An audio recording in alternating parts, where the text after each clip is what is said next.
continuous obligation of following the conservation goals contractually agreed upon, regardless of transfer of title. One of the major impediments, however, in implementing conservation easements is the requirement of clear title to the land.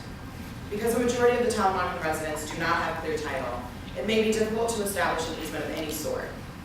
However, we believe that the specific use of conservation easements could be used by the residents of Talamanca as a tool for negotiating with the government. In exchange for the government granting legal title to the land, it would be subjected to the agreed upon conditions under the easement. This would allow the residents to continue their use of the land with some level of autonomy, while upholding the government's interest in ensuring its continued protection.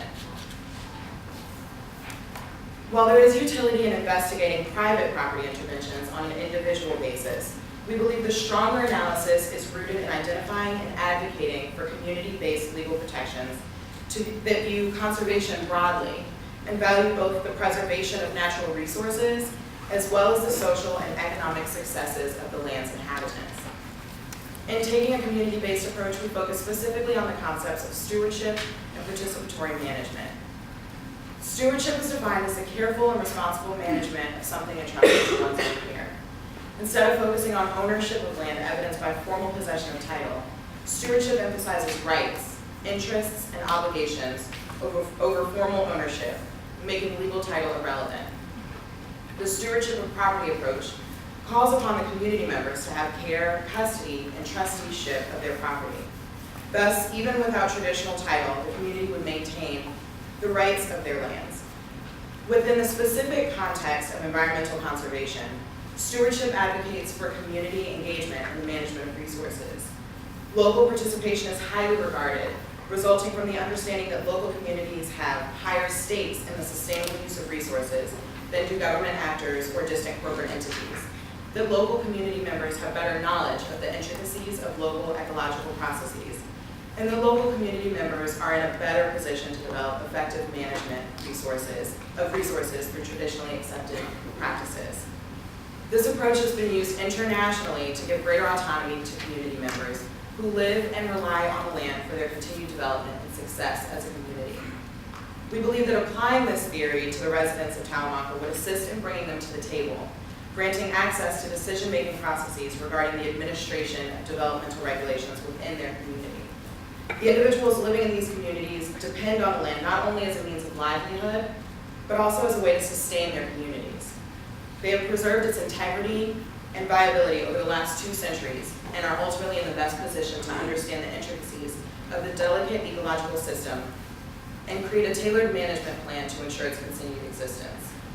However, it is important to understand that this approach, while advocating for greater authority in the decision-making process, does not emphasize granting private ownership rights to the land. In order to apply these community-based initiatives to gain private ownership and land rights, we look to native title.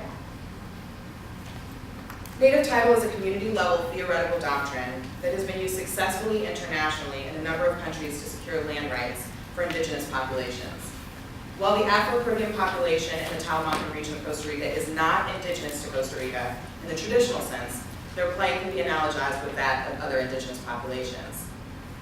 The Afro-Caribbean settlers have lived and utilized the regional land undisturbed for 186 years. They speak English, where the majority of Costa Ricans speak Spanish. They are Seventh-day Adventists, and they have their own customs and culture and have a less modernized infrastructure than the majority of the Costa Rican population. Moreover, Costa Rica has signed onto and ratified a number of human rights international treaties that oblige the government to uphold citizens' rights through eliminating discrimination, promoting indigenous populations' autonomy, and promoting access for all citizens to the political mechanisms of the country, which can be further used in support of a claim for legal title through native title. The doctrine of native title rests on the recognition that indigenous peoples' land rights are grounded in the pre-colonization laws and customs of the people. This unique doctrine grants present-day land rights based on historical arguments that predate the time of colonization. By recognizing the cohabitation of 2 systems of law, the common law alongside the legal traditions of the indigenous people within the same jurisdiction. 3 factors must be shown to establish title under the native title doctrine. First, there must be evidence of the continuing effects of land dispossession. Second, the indigenous population must show present-day occupation or significant present-day ties to the land. And third, the indigenous population must show that the traditional use of the land is being maintained in the present day. This, however, does not require that the traditional use be accomplished in the same manner as it was historically.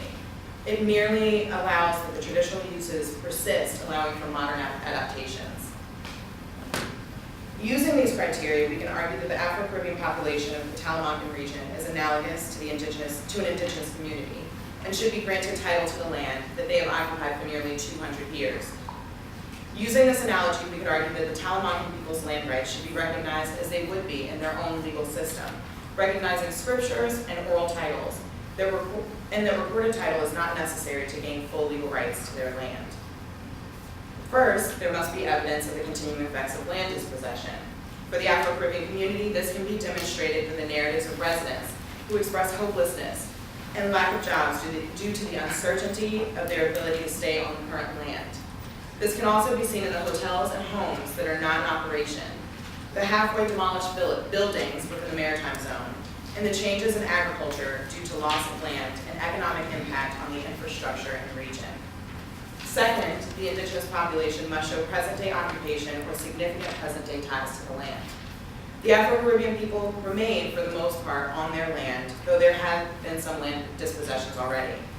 For the land that is no longer occupied due to government displacements, if significant ties to the land can still be shown, such as continued use of the land for fishing, for agricultural uses, for religious ceremonies, or similar systematic uses, native title can still apply. And third, the indigenous population must show that the traditional use of the land is being maintained in the present day. This may prove to be the most difficult element of the native title doctrine for the Afro-Caribbean population due to the state's interference with the traditional use of land, such as cocoa farming. This element does allow for modernization and techniques, so as explained earlier, if the residents can show that they have merely updated their traditional activities to be more effective through modern technology, this arguably will still fulfill this element. In the Costa Rican court system that has jurisdiction over property disputes, these elements can be used as evidence in an action to quiet title, a claim of rightful legal possession of land akin to proving ownership by evidencing the elements of an adverse possession claim. Once the action is brought, the native title doctrine can be used to develop both the evidence and the theory of ownership for the claim.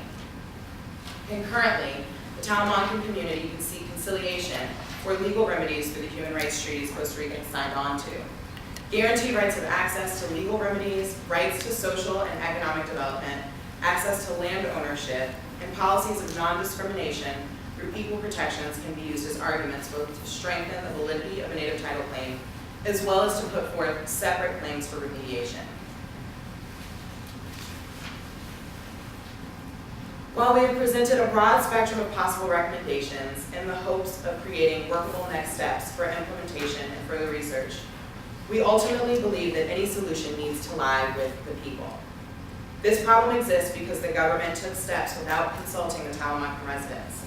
This is why documenting their voice, as the Rich Coast Project is doing, is so crucial, so that that voice is never silenced again.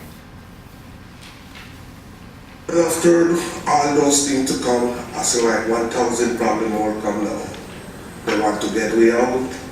They need the place. This place is a refuge. And this place all the time taking care of the Caribbean descendant.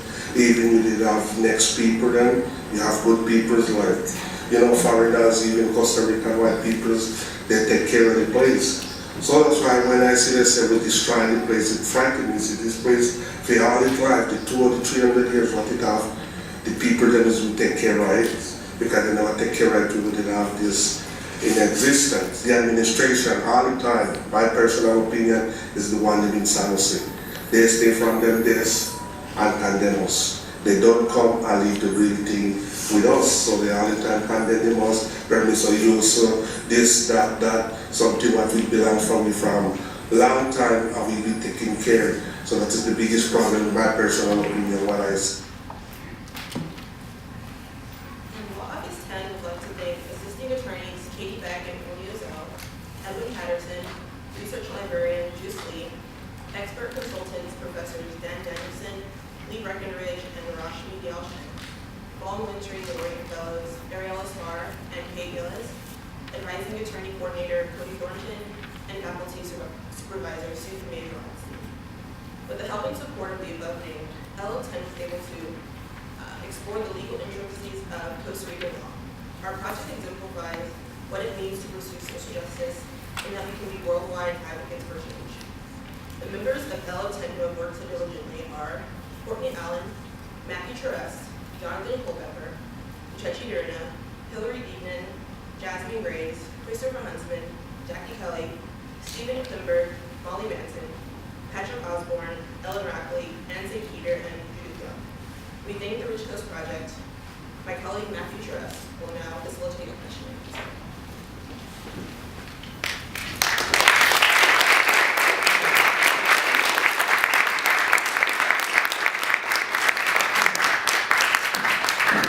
So the first thing I want to say is just thank you everybody for coming to our presentation today. We really appreciate it a lot.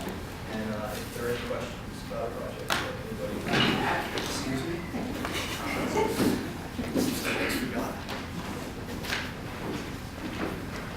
I'm sorry, if you'll just give me 1 second, I'm just going to look at this.